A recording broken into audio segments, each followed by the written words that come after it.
好来，乡亲啊，继续来看这件，这是这个刑事局接到检举，讲台北市中山分局的建国派出所有一个员警涉嫌利用这个职权查人的个资，然后提供给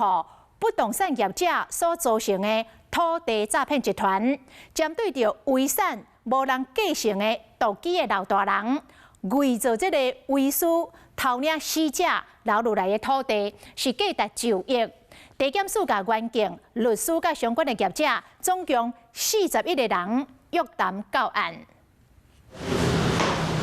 全台湾65岁以上的老年人口突破400万人，独居的长者、无结婚、无生囝，或者是离婚等等，遗产无人继承，竟然有人对因的遗产起歹心。这边走哦。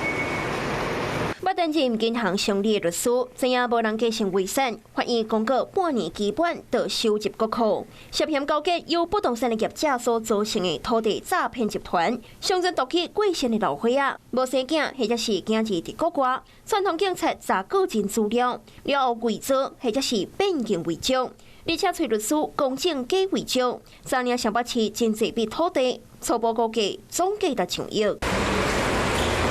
检调将搜索约谈41个人，涉案的业者分别以5万到10万块交保，手提基本款名牌皮包啊，遐一领外套一直咧食面。涉案的律师洪基也检见，进前4落的员警都因为交往复杂，也有风气的问题去互调动。涉案的中山分局表示，会依法追究办理。Hello， 我是蒋欣梅。想要抢先掌握最及时的新闻资讯吗？赶快订阅、按赞、开启小铃铛，锁定华视新闻 YouTube 频道。